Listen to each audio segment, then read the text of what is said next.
Dari bencana konstruksi terbesar di California, hingga kehancuran 15 bangunan tinggi di China yang bahkan belum pernah digunakan. Berikut 5 kesalahan konstruksi termahal yang pernah ada.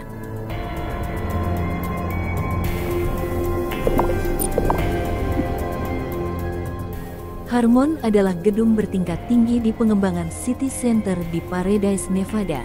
Konstruksi Hotel Harmon dimulai pada tahun 2007 dengan biaya yang diperkirakan sekitar $275 juta atau setara dengan 4,2 triliun rupiah. Tetapi pada tahun 2008 pembangunan terpaksa dihentikan karena inspektur menemukan cacat struktural yang signifikan pada tulangan baja di lantai 49 yang dipasang secara tidak benar, sehingga konstruksi dihentikan setelah pengerjaan lantai 48. Pada tahun 2011 muncul laporan bahwa Harmon tidak akan selamat dari gempa bumi dan akan runtuh karena masalah struktural. Kemudian sang pemilik pun menghancurkan bangunan tersebut dengan cara dibongkar lantai demi lantai karena jaraknya Harmon yang dekat dengan bangunan lain, termasuk dengan gedung pencakar langit. Proses ini dimulai pada bulan Juni 2014 dan selesai pada tahun 2015. Biaya pembongkaran sekitar $170 juta atau setara 2,5 triliun rupiah. Jadi total biaya pembangunan dan pembongkaran Harmon lebih dari $450 juta atau setara 6,8 triliun rupiah. Pada akhirnya, hotel ini tidak pernah digunakan atau dibuka untuk umum karena masalah struktural yang ekstrim.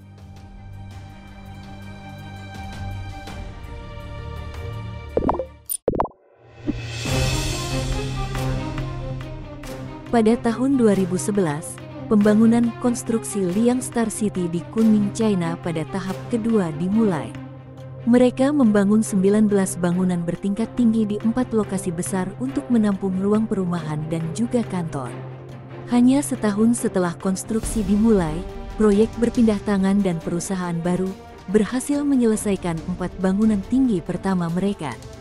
Konstruksi kemudian dihentikan pada tahun 2013 karena masalah keuangan, sehingga 15 bangunan lainnya tidak sepenuhnya selesai. Selama bertahun-tahun, bangunan mulai dibanjiri air hujan di ruang bawah tanah yang menyebabkan kerusakan fondasi dan tidak dapat diperbaiki. Pada bulan Desember 2020, perusahaan real estate lainnya pun membeli properti dan hal proyek seharga sekitar $150 juta atau 2,3 triliun rupiah.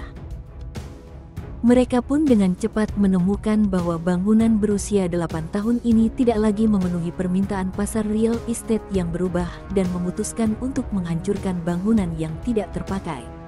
Kru pembongkaran pun menempatkan lebih dari 4 ton bahan peledak dan melakukan langkah-langkah seaman mungkin. Akhirnya, pada Agustus 2021, rencana pembongkaran pun dimulai. Setelah bertahun-tahun perencanaan, konstruksi berhasil dirobohkan dalam 45 detik dan itu dilaporkan sebagai pembongkaran terbesar di Cina.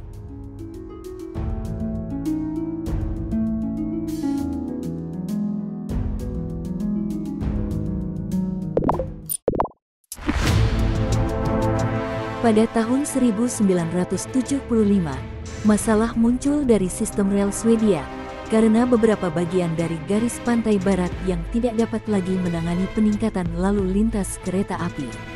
Untuk memperbaiki situasi tersebut, proyek besar-besaran pun diumumkan untuk meningkatkan seluruh jalur menjadi jalur ganda. Oleh karena itu, pembangunan terowongan Halensas dimulai pada tahun 1992 dengan rencana untuk dibuka 3 tahun kemudian. Namun sayangnya muncullah beberapa masalah. Air tanah mulai merembes dari batu setelah konstruksi dimulai dan volume yang jauh lebih besar dari yang diharapkan. Masalah ini membuat kontraktor asli bangkrut dan akhirnya menyerah. Begitu juga dengan kontraktor baru, tidak melakukan hal yang jauh lebih baik. Selama konstruksi, mereka menggunakan senyawa beracun tanpa mengambil tindakan pencegahan yang tepat. Sebagai akibatnya, ternak dan ikan di daerah sekitar pun mulai sekarat. Konstruksi dari terowongan Halensas selesai pada tahun 2015 atau 23 tahun setelah proyek dimulai.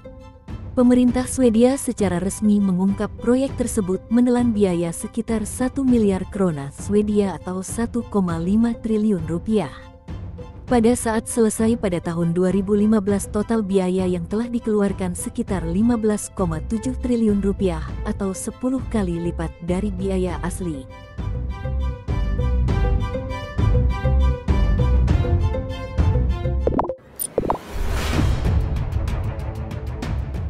Lebih dari 27 juta kendaraan setiap tahun melakukan perjalanan antar Pulau Yerba Buena dan Auckland. Jembatan panjang ini memang aman, tapi gempa bumi pada tahun 1989 merubah segalanya. Gempa berskala 6,9 bernama Loma Prieta menghancurkan sebagian dari jembatan Teluk pada 17 Oktober 1989. Pejabat kota tidak punya pilihan selain mengatasi masalah struktural dan membuat jembatan aman kembali. Namun, diputuskan bahwa memperbaiki jembatan dan kerusakannya akan terlalu mahal. Sebagai gantinya, pejabat San Francisco memutuskan untuk mengadakan kontes untuk desain jembatan baru dan butuh 10 tahun untuk menyepakatinya. Batang stabilitas sering patah memerlukan perbaikan atau pembuatan ulang. Mereka pun memutuskan untuk menggunakan pagar pengaman daripada penghalang, tetapi ini akan menimbulkan korosi seiring berjalannya waktu. Bagai geladak rusak tidak sejajar yang menciptakan risiko kegagalan saat terjadi gempa yang lebih tinggi. Jembatan Teluk Bentang Timur membutuhkan waktu 11 tahun untuk dibangun dan merupakan proyek infrastruktur termahal di California. Total biaya jembatan dan beberapa perbaikannya diperkirakan menelan biaya lebih dari 7 miliar dolar atau setara dengan 106 triliun rupiah.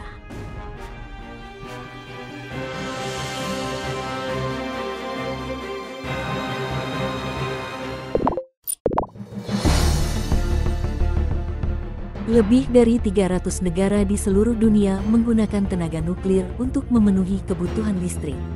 Sekitar 30% listrik Finlandia disediakan oleh tenaga nuklir pada tahun 2005. Pemerintah Finlandia pun memutuskan bahwa itu tidak cukup jika mereka ingin mengurangi penggunaan batu bara. Mereka butuh membangun lebih banyak reaktor nuklir. Pembangunan reaktor ketiga pun dimulai pada tahun 2005 dan merupakan reaktor nuklir pertama yang dibangun oleh negara barat dalam 15 tahun terakhir. Meski perusahaan Nol Kiluto berjanji bahwa reaktor baru akan dibuka pada tahun 2010, proyek masih dalam pembangunan hingga hari ini. Perselisihan bisnis, masalah rantai pasokan, dan penundaan penjadwalan telah membuat proyek terbengkalai selama 12 tahun dan menghabiskan anggaran lebih dari 8 miliar dolar atau 121 triliun rupiah. TVO perusahaan Alkiluto akhirnya berjanji bahwa semuanya akan dibuka oleh pembangkit listrik reguler pada Februari 2022.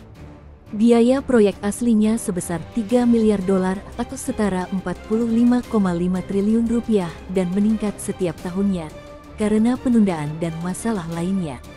Proyek ini sekarang diperkirakan menelan biaya 11 miliar dolar atau 167 triliun rupiah.